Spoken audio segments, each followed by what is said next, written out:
I'm 4-1 meteorologist Kim Adams. The warmest day of the week today. Temperatures right now in the 60s, but it does get colder for the rest of the week. We'll talk about it in a few minutes. Also, first at 4, Governor Whitmer signs legislation to help survivors of domestic and sexual violence. We're going to talk about what the changes mean. And here's Damon Fernandez. Hey everyone, I'm Damon Fernandez here in Southfield right now, where we're launching something special this week.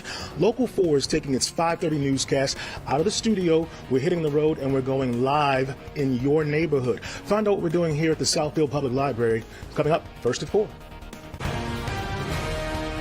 Live from downtown Detroit, Local 4 News First at 4 starts now.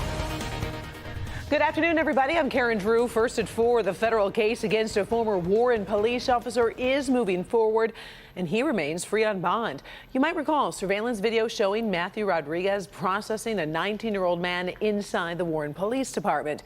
Police say Rodriguez suddenly punched the young man and then slammed his head on the floor.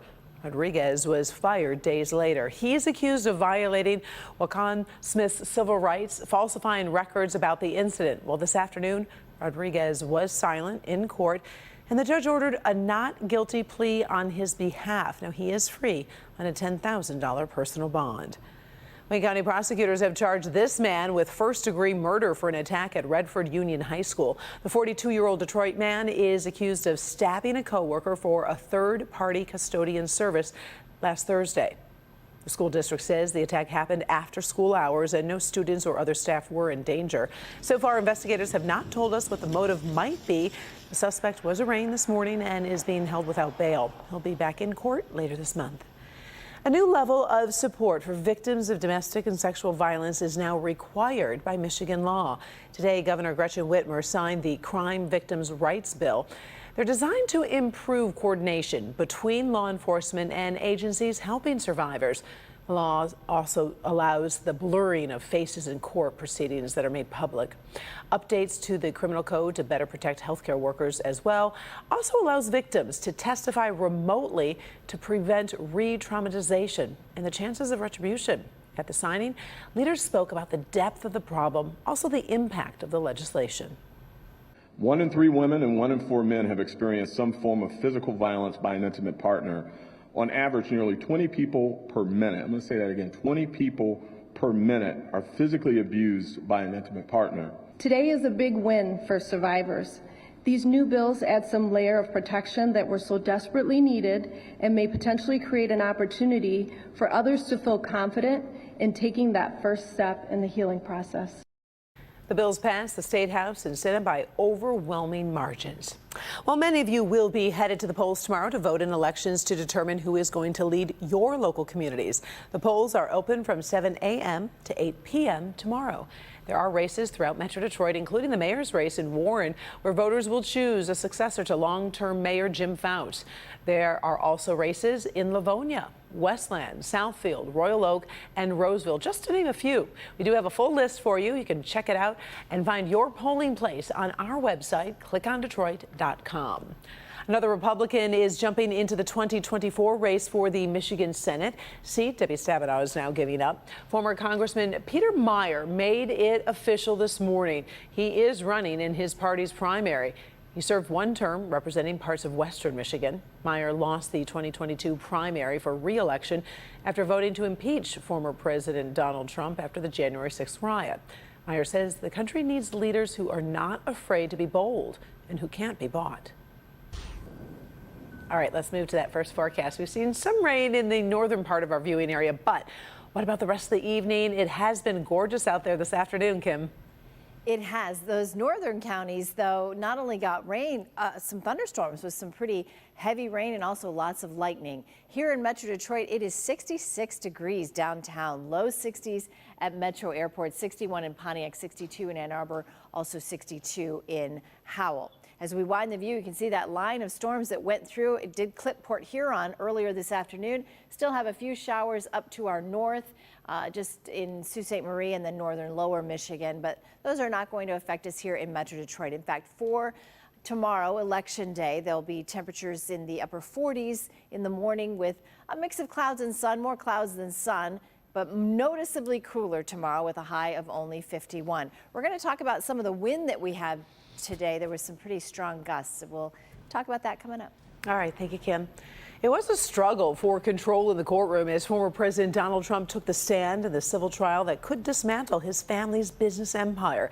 The judge issuing several warnings to Trump and his attorneys. Let's bring in Devin Skillion to talk a little bit about the high-stakes appearance in New York today. A fascinating day in so many different ways, Karen. To start, this is just something we've never seen before. A former president of the United States on the witness stand, forced to defend his business dealings. Former President Trump has been pretty vocal with criticism for the judge and for prosecutors. But watch what he did when he left court during a break today. Reporters and cameras were waiting for the former president as he made a motion like he was zipping his lips, this time declining to make comments about his testimony. While on the stand, he went on various tangents, injecting politics into the trial, refusing to answer some questions. The judge told his attorneys to control their client or he would, and told Trump, quote, "This is not a political rally. This is a courtroom."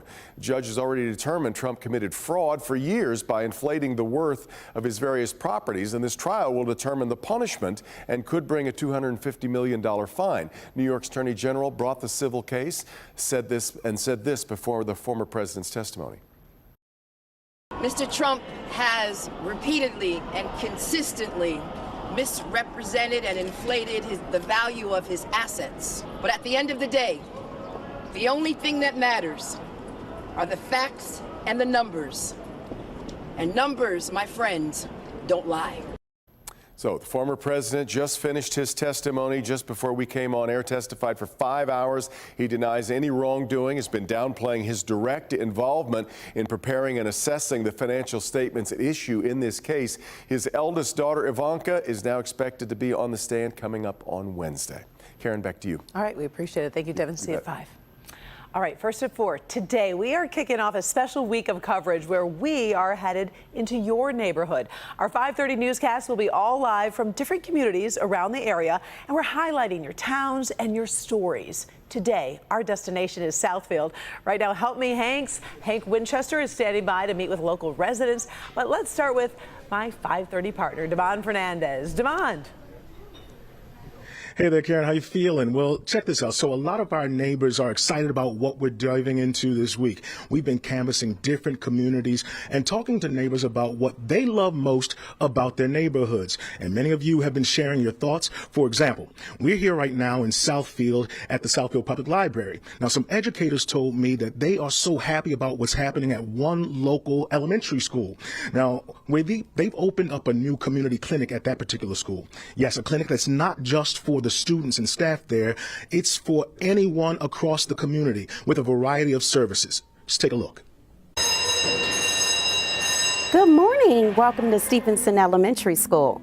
It's a campus many are calling a hub for the community. Southfield Public Schools, Stevenson Elementary, putting students and families first. So, here you guys are doing some great things here. Longtime educator and principal Tanya Hickman says Stevenson's doing something innovative this fall, launching the Ira Land Family Health Clinic at the school. It was important for us to have a health clinic on campus because we look at educating the whole child. And when you look at educating the whole child, if the mental health and the physical is not taken care of, we won't do much educating. Principal Hickman says the clinic isn't just a resource for students and staff here. In fact, this clinic is open to the entire community. This is something we won't find at any other school. This is unique. This is very unique. That's right, anyone can make an appointment here for a variety of services. We knew our families were struggling getting vaccination appointments. They were struggling getting assistance when it came to mental health appointments. The Ira Land Family Health Clinic at Stevenson Elementary is made possible through a partnership with Authority Health. This new health center is staffed daily with a nurse practitioner, medical assistant, and behavioral health provider. Here's our first examination room, and you can see it mirrors what you will see in any urgent care facility. In this space, they're offering basic physical health care and mental health support through individual, group, and family counseling. Being a community school has truly opened up some amazing doors for us. Hickman says that clinic is just one of the latest innovative healthcare measures happening on this campus. All 500 students here already have access to this little guy. Hi, Stevie. This is Stevie. He's another integrated support. He loves all 500 of our kids here. His name is Stevie Elementary. This Australian Labradoodle is the elementary school's therapy dog, used for integrated support across all classrooms. But there are so many other great things about Stevie, so I cannot wait to tell you all of it.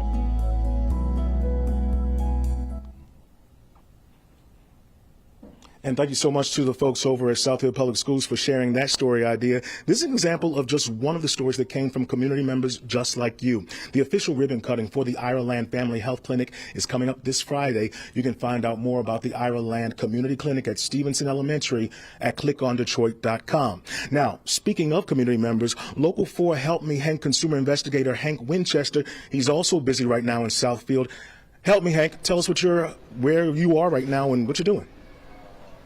Hey, Damon, how you doing? Good afternoon, everybody. We are here at Cornbread, one of my favorite eating destinations here. We're right on Northwestern between 12 and 13 in the city of Southfield. We got a group of people here all coming out to share their story ideas, talk to Help Me Hank about the issues they're concerned about. A lot of people dealing with economy issues, dealing with concerns about money, obviously, some landlord disputes, all the issues that we've been hearing about from week to week as we make our way to different cities all over Metro Detroit. We're going to hang out here at Cornbread. Again, we're right on Northwestern between 12 and 13 Mile. I'm going to be here till 6 o'clock.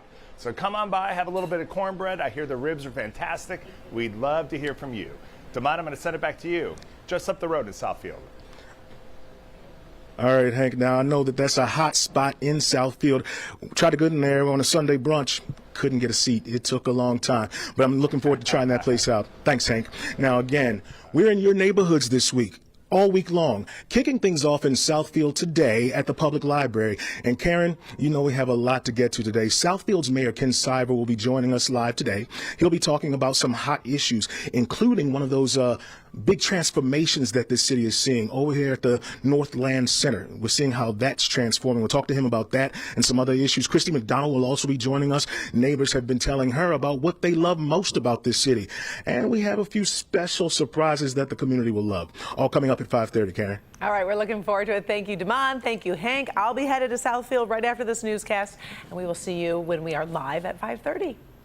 All right, it's going to be a great show. Joining us will be the Southfield High School Arts and Technology Marching Band. Definitely don't want to miss that. So make sure to tune in and join us at 5:30 tonight.